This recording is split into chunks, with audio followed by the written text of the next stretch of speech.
Assalamualaikum, namaste and good day to everyone. Welcome to my YouTube channel. Let's continue with the Cancerology series.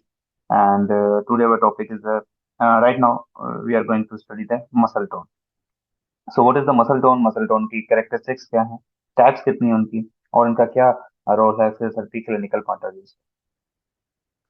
सो सबसे पहले इसकी हम definition देखेंगे कि what is the muscle tone, फिर उनकी हम टाइप्स देखेंगे कि टाइप्स कितनी हैं उनकी, और फिर हम बाकी चीजों के ऊपर फोकस करेंगे. Okay. So, in start with the definition. Muscle tone is basically the state of continuous. In short, we can say that it's basically the partial state of partial.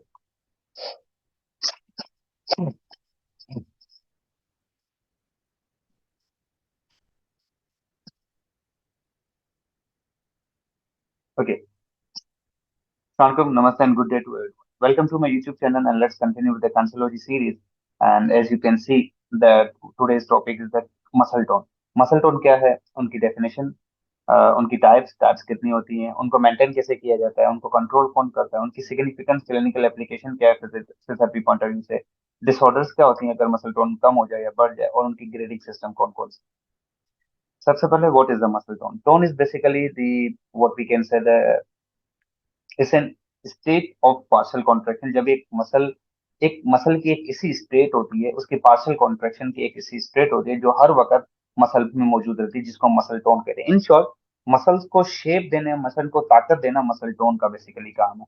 तो आप आमतौर पे कह सकते हैं जब एक मसल रेस्ट में भी होता है ना, तो वह एक थोड़ी सी एक कॉन्ट्रैक्शन की स्टेट में होता है. उस स्टेट को जो है मसल टोन कहा जाता है. So muscle tone is defined as a state of the continuous and passive partial contraction of a muscle. Muscles की एक partial contraction है basically with certain vigor and tension. So it is called the tonus या muscle tone. Muscle tone क्या करता है? It keeps the muscles firm but does not result in the force strong enough to produce movement.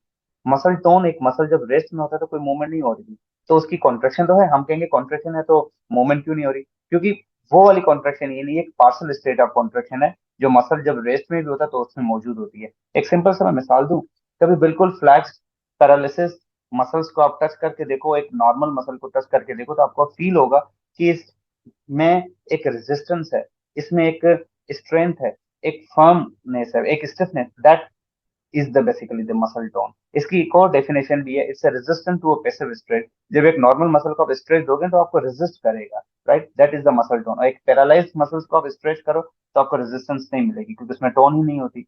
Well, for example upright position of head. जब हम normal sitting standing position में हो तो हमारे नेक के मसल्स मुस्तकिल काम कर रहे होते हैं और हमारे नॉर्मल पोस्चर में हमने रखा होता है. तो उनकी normal they what they do, they keep the head straight and prevent it from slumping forward. अगर मसल्स में जान नहीं है तो मसल्स नॉर्मल पोजीशन में भी खड़ा तो गर्दन आगे की तरफ झुक जाए, लेकिन वो नॉर्मल है. यही एक एग्जांपल दो कि बच्चे होते हैं फ्लैक्स पैरालिसिस हो जाता है उनको, सेरेब्रल पाल्सी की एक टाइप हो जिसमें मसल्स बिल्कुल लो टोन हो जाते हैं. हम पढ़ेंगे आगे hypotonia condition, flaccid floppy condition वो कहलाती है. उस बच्चे को अगर आप ग्रिप करोगे तो उसका नेक इतना होल्ड नहीं कर पाता, तो गर्दन ऑटोमेटिकली आगे की तरफ गिर जाती है. अगर सुपाइन में है, प्रोन आगे की तरफ गिर जाएगी. अगर वो बच्चा प्रोन में होगा, सुपाइन में होगा, तो पीछे की तरफ गिर जाएगा क्योंकि उसमें नेक कंट्रोल बेसिकली नहीं होता. इसे हम डिलेड माइलस्टोन भी कह सकते हैं, लेकिन जो बेसिक मसल की कंडीशन है वो हाइपोटोनिया कहलाती है, राइट. टाइप्स कितनी है? एक नॉर्मल टोन है. नॉर्मल टोन मतलब एक नॉर्मल मसल में एक टेंशन है, जिस तरह मैंने एग्जांपल दिया कि आप उसको स्ट्रेच करोगे तो वो आपको रेजिस्ट करेगा.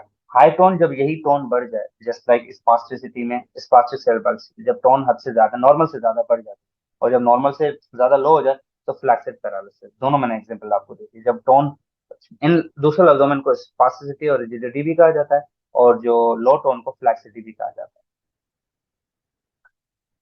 In clinical setting में we also speak two types of the tone. If you remember, हमने previous वीडियो में दो तरह के मसल्स, ओवरी और मसल स्ट्रक्चर में ये जिक्र किया था कि मसल्स के भी दो टाइप्स होते हैं, फेजिक और पोस्टल. पोस्टल मसल जो पोस्चर को बनाने में हेल्प करते हैं, लाइक एंटी ग्रेविटी मसल, या हमारे जो नेक के एक्सटेंसर हैं, या जो स्पाइन के एक्सटेंसर हैं, दे आर द, या जो glutei muscle, they are the postural muscle. ये हमारे पोस्चर को बनाने में हेल्प करते हैं, तो इनकी टोन को पोस्टल टोन कहा जाएगा, राइट. और दूसरे मसल्स हैं फेजिक मसल.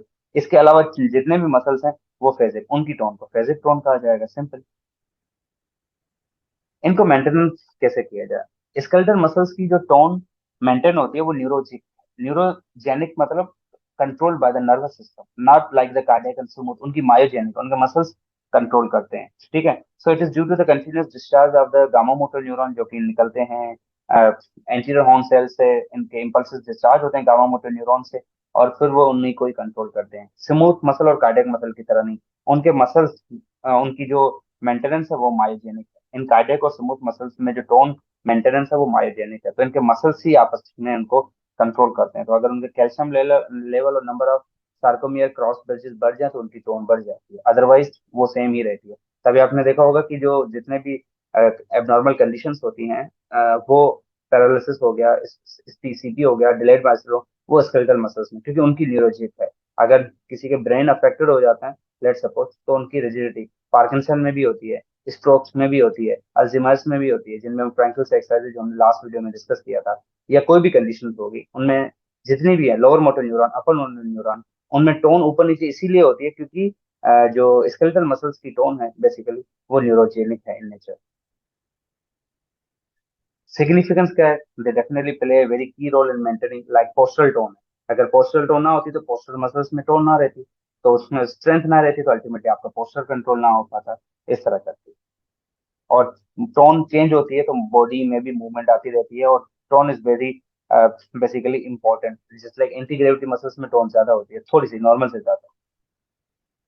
डेवलपमेंट एंड इनके डेवलपमेंट कैसे होगी तो हम ऑलरेडी पढ़ चुके हैं कि गामा न्यूरॉन इनको डिस्चार्ज निकलते हैं, जो कि एंटीरियर हॉर्न सेल्स में मौजूद होते हैं। और बेसिकली ये कंट्रोल होता है बाय, ये एक रिफ्लेक्स प्रोसेस है, और इस रिफ्लेक्स को कहा जाता है स्पाइनल सेगमेंटल रिफ्लेक्स बेसिकली। ये इसका एक पिक्चर है। ओके।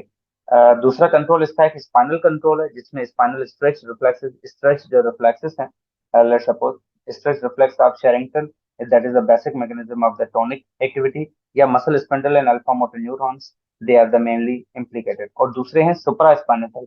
सुपरा स्पाइनल हम लास्ट में पढ़ेंगे, वो सेंटर्स हैं जो उनको कंट्रोल करते हैं। उनमें दो तरह के होते हैं, एक होता है फैसिलिटेटरी, एक इनहिबिटरी, वो भी हम पढ़ेंगे। सेरेब्रल कॉर्टेक्स मिसाल के तौर पर फैसिलिटेटरी है, मैं एक एग्जांपल दे रहा हूँ। और जो बेसल गैंग्लिया है वो इनहिबिटरी है। फैसिलिटेटरी फैसिलिटेट करने के लिए, इनहिबिटरी इनहिबिट करने के लिए। कहीं पे हमें मसल्स को फैसिलिटेट करना है, बढ़ाना है उसकी कॉन्ट्रेक्शन, तो हम फैसिलिटेटरी इम्पल्स ब्रेन बेस्ड है। कहीं पे रोकना है तो इनहिबिटरी बेस्ड है, जैसे हमने लास्ट वीडियो में रेसिप्रोकल इनहिबिशन को डिस्कस किया था। एक पिक्चर आपके सामने, अगर आप देखो, ये हमने रिफ्लेक्स आर के ऊपर मैंने एक वीडियो बनाई थी, उसके ऊपर ये ज्यादा एक्सप्लेन्ड है। एफरंट इम्पल्सेस किसी भी स्ट्रेच, जब हम मसल को स्ट्रेच देंगे तो स्ट्रेच रिफ्लेक्स को अगर हम पढ़ें, जो कि मोनोसाइनेप्टिक इन नेचर है, तो जब एफरंट इम्पल्सेस निकलेंगे किसी भी स्ट्रेच में से, तो रिसेप्टर्स उनको डिटेक्ट करेंगे। नंबर 1 दिया हुआ है, ठीक है। और ये मैसेज जाएगा सेंसरी न्यूरॉन्स के थ्रू, एफरंट पाथवे के थ्रू, ठीक है। किधर जाएगा? स्पाइनल कॉर्ड की तरफ। तो रिसेप्टर से सेंसरी न्यूरॉन पाथवे को फॉलो करता हुआ वहां पे इंटर न्यूरॉन्स उनको मिलेंगे, जो कि ग्रीन कलर से डिनोटेड है। और रिप्लाई कैसे आएगा? मोटर न्यूरॉन के थ्रू।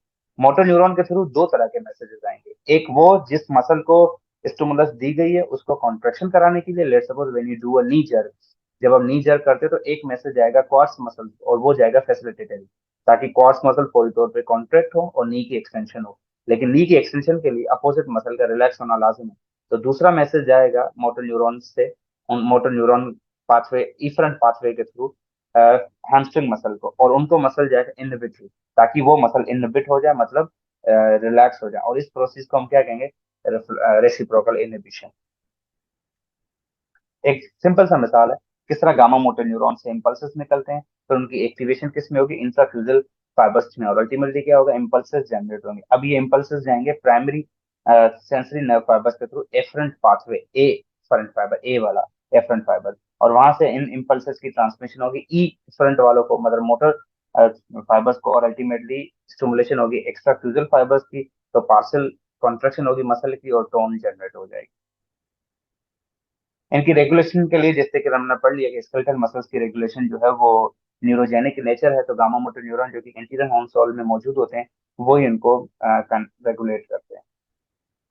कुछ सुपरा स्पाइनल हैं और कुछ स्पाइनल सेंटर्स हैं। सुपरा स्पाइनल फैसिलिटेटरी जो सेंटर कौन कौन से हैं? Motor area 4 in cerebral cortex, cerebellum, descending facilitatory reticular system, red nucleus और वेस्टिबुलर न्यूक्लियस। ये सब फैसिलिटेटरी है, इनमें से सिर्फ फैसिलिटेटरी इंपल्सेस निकलते हैं जब जब ये स्टिमुलेट होंगे। और इनहिबिटरी कौन से हैं? जो कि इनहिबिटरी मैसेजेस भेजते हैं, suppressor area of the cerebral cortex, basal ganglia, descending inhibitory reticular system. So now if you remember, basal ganglion से डोपामाइन निकलता है, तो अगर डोपामाइन बेसल गैंग्लिया किसी का अफेक्टेड हो जाए तो डोपामाइन ठीक से नहीं बनता, तो अल्टीमेटली पार्किंसन हो जाती है, क्योंकि इनहिबिटरी मैसेजेस नहीं जा रहे होते। अगर इनहिबिटरी मैसेज जाते तो कंट्रोल्ड रहता, इसीलिए पार्किंसन पेशेंट में टोन के साथ साथ उनका पोस्चर शफलिंग जो गेट हो जाता है उसमें कंट्रोल कम हो जाता है, क्योंकि इनहिबिटरी मैसेज जो कंट्रोल करने वाले मैसेजेस थे वो नहीं जनरेट हो रहे। ठीक है, इनमें एक सिंपल सा एग्जांपल है।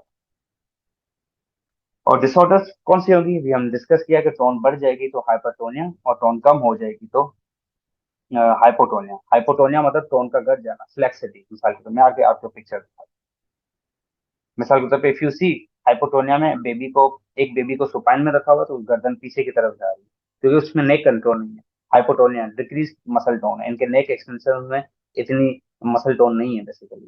ठीक है, और अगर उसको प्रोन में रखो तो गर्दन आगे की तरफ जा रही है। ठीक है, हाइपरटोनिया में टोन का बढ़ जाना, रिजिडिटी आम लफ्जों में। ओके, इसकी तरफ फर्दर दो टाइप्स हैं, स्पार्सिटी और रिजिडिटी। स्पार्सिटी और रिजिडिटी दोनों हाइपरटोनिया कंडीशन है, फर्क सिर्फ कि रिजिडिटी में रिफ्लेक्सेस अफेक्टेड नहीं होते, लेकिन स्पार्सिटी में रिफ्लेक्सेस अफेक्टेड हो जाते हैं। That is characterized by the increase muscle tone, आम लफ्जों में stiffness, and certain disorders, nervous system के कुछ डिसऑर्डर्स हैं या इलेक्ट्रोलाइट डिस्टर्बेंस इम्बैलेंस है, such as those previously noted, that may result in spastic paralysis या partial paralysis in which muscles exhibit the spasticity, as you can see in the picture. Hypertonia और hypotonia में कुछ characteristics हैं। Hypertonia में limb stiff हो जाती है, और हाइपोटोनिया में फ्लॉपी हो जाती है, मतलब लूज हो जाती है, फ्लैट नरम हो जाती है।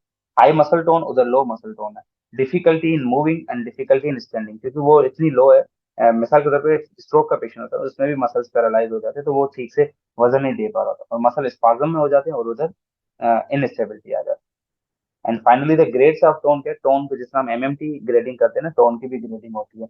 0 to 4 की इसकी स्केल है। 0 मतलब नो रिस्पॉन्स, बिल्कुल जीरो टोन है, मसल की टोन है ही नहीं, तो वो फ्लैक्सिटी कहलाएगी इन शॉर्ट। 1+ है, डिक्रीज हाइपोटोनिया है लेकिन डिक्रीज है basically. 2+ is the normal response. 3+ में क्या होता है कि एग्जेजरेशन, हाइपरटोनिया नहीं है बेसिकली, लेकिन mild to moderate hypertonia.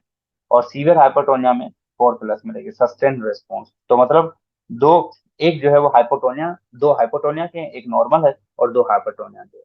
So thank you so much and keep watching my YouTube channel, and don't forget to share and subscribe. Thanks so much.